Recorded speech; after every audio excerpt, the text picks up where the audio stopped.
Assalamu alaikum students. Today we are going to discuss our next topic, that is problem related to nutrition. Problem related to nutrition are called as malnutrition. Nutrition जो आप खाते हो उससे nutrients लेते हो, उनमें कहीं पर कमी हो जाए या वो ज़्यादा हो जाए तो इस चीज़ को इसको एज ए टर्म क्या कहते हैं? malnutrition. Malnutrition most often refers to undernutrition resulting from inadequate consumption, poor absorption or excessive loss of nutrients. ज़्यादातर malnutrition के बारे में यही कहा, ज़्यादातर malnutrition टर्म जो होती है वो कम न्यूट्रिएंट्स लेना अपनी फूड में, उसको कहते हैं malnutrition, आम तौर पर लोग कहते हैं. लेकिन मेल न्यूट्रिशन जो होती है वो कोई भी डिस्टर्बेंस है न्यूट्रिशन के अंदर तो उसको कहते हैं. अंडर न्यूट्रिशन अगर कम जो है वो फूड लिया जा रहा है, कम न्यूट्रिएंट्स लिए जा रहे हैं या न्यूट्रिएंट्स तो लिए जा रहे हैं लेकिन उसको कंज्यूम नहीं किया जा रहा या उसकी एब्जॉर्प्शन नहीं हो पा रही ब्लड के अंदर, या वो एक्सेसिव लॉस हो रहा है, यानी न्यूट्रिएंट्स तो लिए जा रहे हैं लेकिन बॉडी से वो रिलीज़ हो जाते हैं, उनका यूज़ नहीं है. तो ये सारी चीज़ें जो होती हैं न्यूट्रिशन से रेलिवेंट जितने भी प्रॉब्लम्स होते हैं that comes to in this term, that is the malnutrition. Malnutrition also includes overnutrition resulting from overeating or excessive intake of specific nutrients. तो malnutrition जो होती है, अगर ज़्यादा न्यूट्रिएंट ले रहे हैं अपनी फूड के अंदर, न्यूट्रिशन फूड जो है वो बहुत ज़्यादा ली जा रही है जिसकी वजह से जो कि ओवर ईटिंग की वजह से हो रही है, ठीक है, और उसकी वजह से जो है वो बॉडी के अंदर न्यूट्रिएंट्स ज़्यादा हैं, कोई ख़ास न्यूट्रिएंट जो है वो काफ़ी ज़्यादा हो गया है तो वो भी प्रॉब्लम को लीड करेगा. ज़्यादातर ये जो है वो ओबेसिटी को लीड करता है, मोटापा हो जाता है लोगों को. तो ये जितने भी प्रॉब्लम न्यूट्रिशन से रेलिवेंट होते हैं वो मेल न्यूट्रिशन टर्म में आते हैं. मेल न्यूट्रिशन जो होता है इसकी वजह से जो है इम्यून सिस्टम वीक हो सकता है और इसके अलावा फ़िज़िकल मेंटल हेल्थ जो है उसमें कोई डिस्टर्बेंस आ सकती है. स्लो थिंकिंग, सोचने की सलाहियत कम हो सकती है, ग्रोथ जो है वो रुक सकती है, इसके अलावा डेवलपमेंट में प्रॉब्लम आ सकते हैं. तो ये सारा कुछ जो होता है, ये सारे इफ़ेक्ट्स जो होते हैं, all these are due to malnutrition. तो मेल न्यूट्रिशन जो होता है वो खाना कम खाना लेकिन उसके अंदर से न्यूट्रिएंट कम मिलना, खाना ज़्यादा खाना या उसके अंदर से ज़्यादा न्यूट्रिएंट्स को एब्जॉर्ब करना बॉडी में. तो ज़्यादा या कम दोनों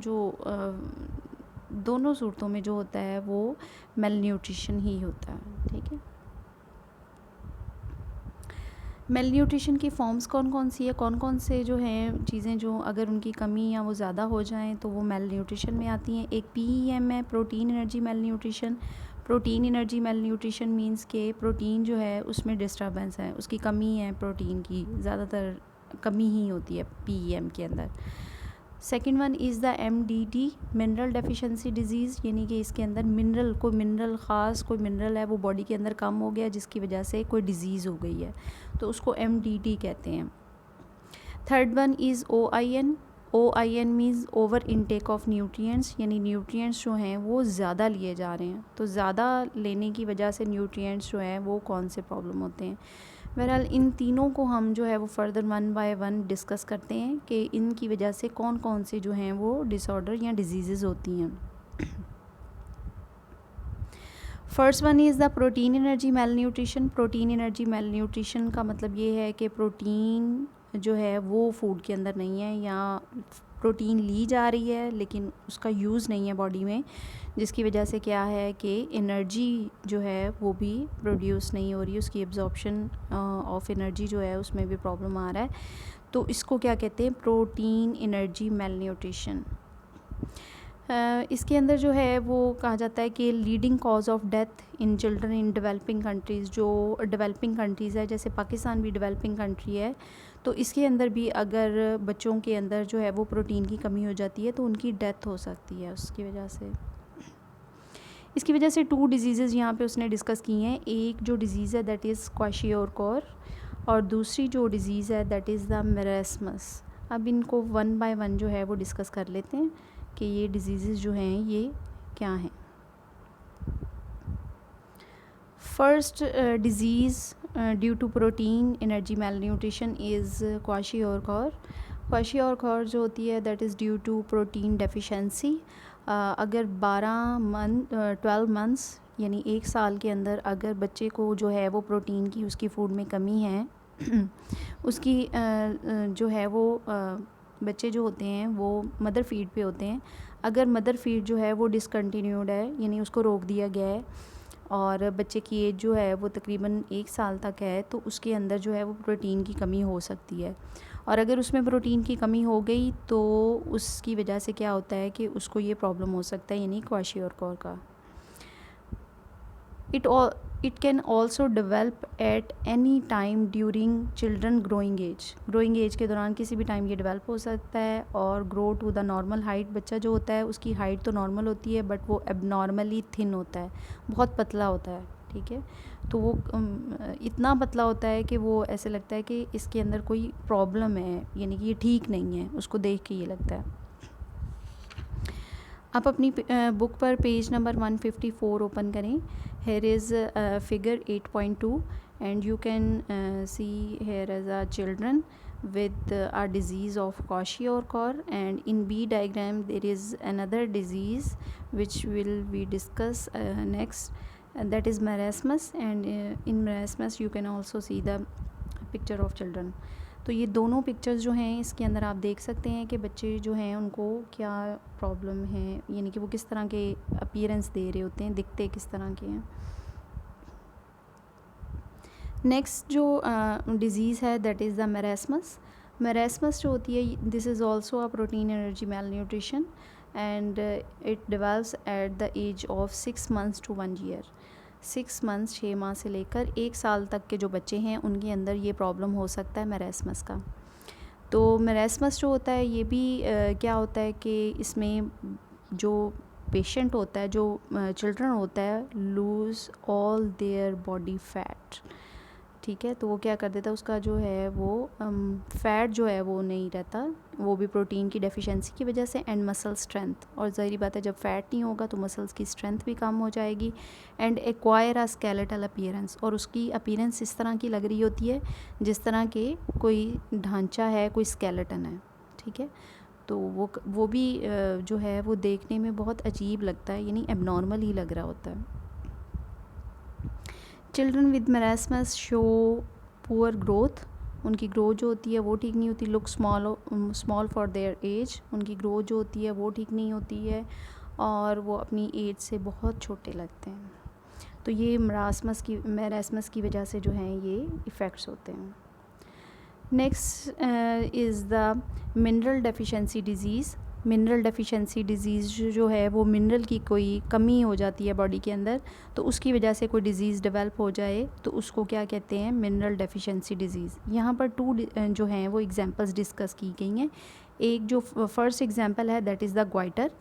goitre is a condition that is caused by an insufficient amount of iodine in diet.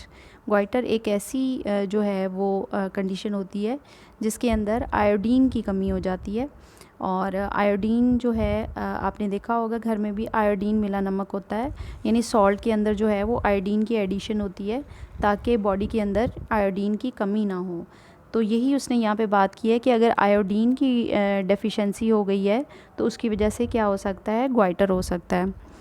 Goitre is used by iodine is used by thyroid gland. Iodine जो होती है वो कौन यूज़ कर रहा होता है, हमारा थायराइड ग्लैंड यूज़ कर रहा होता है, ठीक है, to produce the hormones that control the body normal function, ठीक है। तो ये हमारे जो होता है नेक के अंदर एक हार्मोन होता है एक ग्लैंड होता है जिसको थायराइड ग्लैंड कहते हैं, और वो एक हार्मोन सेक्रीट करता है जिसे क्या कहते हैं, उसकी सेक्रीशन होती है थायराइड ग्लैंड की हार्मोन, ठीक है। तो जिसकी अगर वो सेक्रीशन जो है वो थायराइड ग्लैंड से बाहर ना निकल सके तो उसकी वजह से क्या हो जाता है कि वो थायराइड ग्लैंड जो है वो स्वेल कर जाता है, ठीक है, वो फूल जाता है और उसकी वजह से क्या होता है कि उस डिज़ीज़ को फिर क्या कहते हैं, ग्वाइटर कहते हैं। तो बॉडी की नॉर्मल फंक्शन और ग्रोथ के लिए जो है वो ये हार्मोन जो कि थायराइड ग्लैंड प्रोड्यूस कर रहा होता है, ये बहुत ज़रूरी चाहिए होता है, ठीक है। और इसकी सेक्रीशन जो होती है ना थायराइड ग्लैंड की, ये तब भी बाहर निकल सकती है जब आप अपनी डाइट के अंदर आयोडीन ले रहे हैं, क्योंकि वो आयोडीन जाके थायराइड ग्लैंड पर एक्ट करती है और थायराइड ग्लैंड फिर क्या करता है कि उस आयोडीन की प्रेजेंस में अपनी जो सेक्रीशन, अपने हार्मोन जो होता है उसको बाहर निकाल देता है, ब्लड में डाल देता है, या फिर उसको डायरेक्ट जो है वो हमारे डाइजेस्टिव ट्रैक में देता है। तो इसकी अगर वहाँ पर जो है वो आयोडीन की कमी है तो ज़ाहिर बात है फिर वो अपनी सेक्रीशन कैसे बाहर रिलीज़ करेगा, वो तो अंदर ही थायराइड ग्लैंड के अंदर ही जमा होती जाएगी। जब वो अंदर ही जमा होती जाएगी तो फिर वो स्वेल करता जाएगा, वो फूल जाएगा, ठीक है।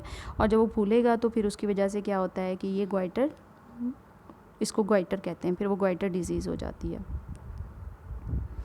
नेक्स्ट इसमें यही लिखा हुआ है, if sufficient iodine is not available in person's diet, thyroid gland become enlarge and result in swelling in neck. Neck जो होती है वो फूल जाती है, this condition is known as goitre. तो इस कंडीशन को क्या कहते हैं, ग्वाइटर। नेक्स्ट जो मिनरल डेफिशिएंसी डिजीज़ है दैट इज़ एनीमिया। एनीमिया जो होती है ये most common mineral deficiency disease है वर्ल्ड वाइड, ये जो है इसकी इस डिज़ीज़ को देखा गया है। ये ब्लड की कमी हो जाती है इसके अंदर। अब इसमें होता क्या है, एक्चुअली इसके अंदर ये होता है कि ब्लड के अंदर, ब्लड जो होता है वो एक ब्लड सेल के अंदर एक पिगमेंट लगा होता है, उस पिगमेंट को कहते हैं हीमोग्लोबिन। हीमोग्लोबिन जो होता है उसके बिल्कुल सेंटर में आयरन का जो है वो एक एटम आके लगता है।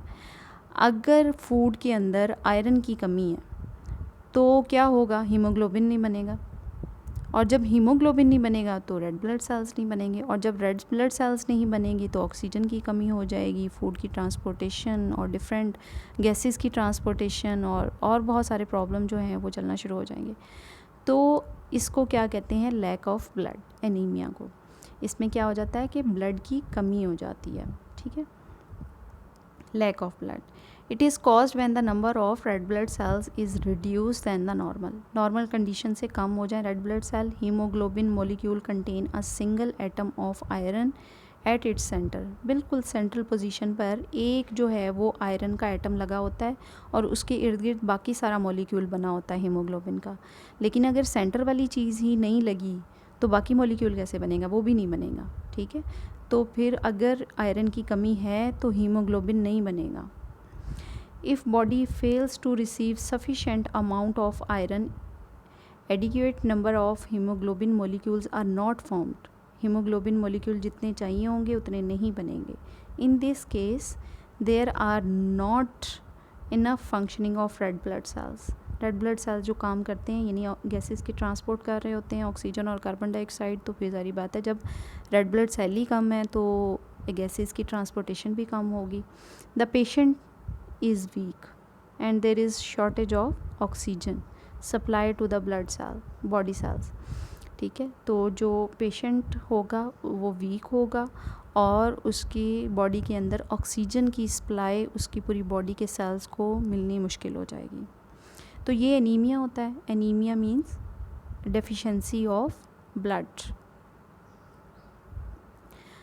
नेक्स्ट इसके अंदर जो लास्ट जो है वो मेल न्यूट्रिशन की फॉर्म है, that is over intake of nutrients. Over intake of nutrients का मतलब है कि आप जो है वो न्यूट्रिएंट्स जो हैं वो ज़्यादा ले रहे हैं, ज़्यादा खा पी रहे हैं और ज़्यादा न्यूट्रिएंट बॉडी का हिस्सा बन रहे हैं। Let's read it. Over intake of nutrients, OIN, is the form of malnutrition in which more nutrients are taken than the amount required for normal growth and development and metabolism. तो उसने कहा है कि जितना आपके बॉडी में reactions हो रहे हैं, मेटाबॉलिज्म मींस रिएक्शंस, डेवलपमेंट हो रही है आपकी या ग्रोथ हो रही है, ठीक है, उसके लिए जितने न्यूट्रिएंट्स चाहिए होते हैं आप उससे ज़्यादा ले रहे हैं, ठीक है।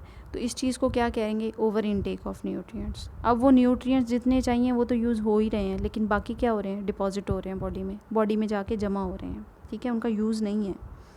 The effects of over intake of nutrients are usually intensified with there is no reduction in the daily physical activities ठीक है। There is reduction in daily physical activities, decline in energy expenditure, यानी कि आप अपनी energy जो आप जितना खा रहे हो आपकी उतनी फ़िज़िकल एक्टिविटीज़ नहीं है, ठीक है, आप उतना काम नहीं कर रहे हैं, आप उतना हार्ड वर्क नहीं कर रहे हैं, लेकिन वो आप न्यूट्रिएंट ज़्यादा खा रहे हैं, फूड ज़्यादा खा रहे हैं, न्यूट्रिएंट बॉडी को ज़्यादा मिल रहे हैं। तो उसकी वजह से क्या हो रहा है, उसकी वजह से क्या होगा कि वो सारे न्यूट्रिएंट्स आपकी बॉडी के अंदर एनर्जी में कन्वर्ट नहीं हो सकेंगे, बल्कि वो जाके क्या होंगे, वहाँ पे डिपॉजिट होते रहेंगे, जमा होते रहेंगे। अब ओवर इनटेक ऑफ न्यूट्रिएंट्स की वजह से कौन कौन से कॉजेज़ होते हैं? Over intake of nutrients causes a number of health problems, for example high intake of carbohydrates and fats. High intake of carbohydrates and fats lead to obesity. क्या होता है कि कार्बोहाइड्रेट या फैट फूड में ज़्यादा ले रहे हैं तो उसकी वजह से क्या हो जाएगी, ओबेसिटी यानी मोटापा हो जाता है। डायबिटीज़ के पेशेंट हो सकते हैं, यानी ब्लड के अंदर शुगर लेवल हाई रहता है हमेशा, ठीक है, शुगर के पेशेंट हो जाएंगे। और कार्डियोवैस्कुलर प्रॉब्लम्स, और इसके अलावा हार्ट के और ब्लड वेसल्स के प्रॉब्लम भी आ सकते हैं। क्यों? क्योंकि जो आप ज़्यादा न्यूट्रिएंट ले रहे हो वो फैट, वो न्यूट्रिएंट जाके आपके हार्ट के मसल्स और ब्लड वेसल के अंदर जमा होना शुरू हो जाएगा। जब वो वहाँ पे जमा होगा तो उसकी वजह से ब्लड जो है वो वहाँ से पास नहीं हो पाएगा, और उसकी वजह से क्या होगा, ब्लॉक होगा, ठीक है, ब्लड आगे नहीं जाएगा। तो जिस जगह वो ब्लड वेसल सप्लाई कर रही है उस जगह वहाँ पर ऑक्सीजन नहीं पहुँच पाएगी, और वो अगर स्किन के आसपास है तो ब्लूइश अपीयरेंस आपको दिखाई देगा, और अगर अंदर कहीं है तो फिर तो वो नज़र भी नहीं आएगा और प्रॉब्लम करता रहेगा।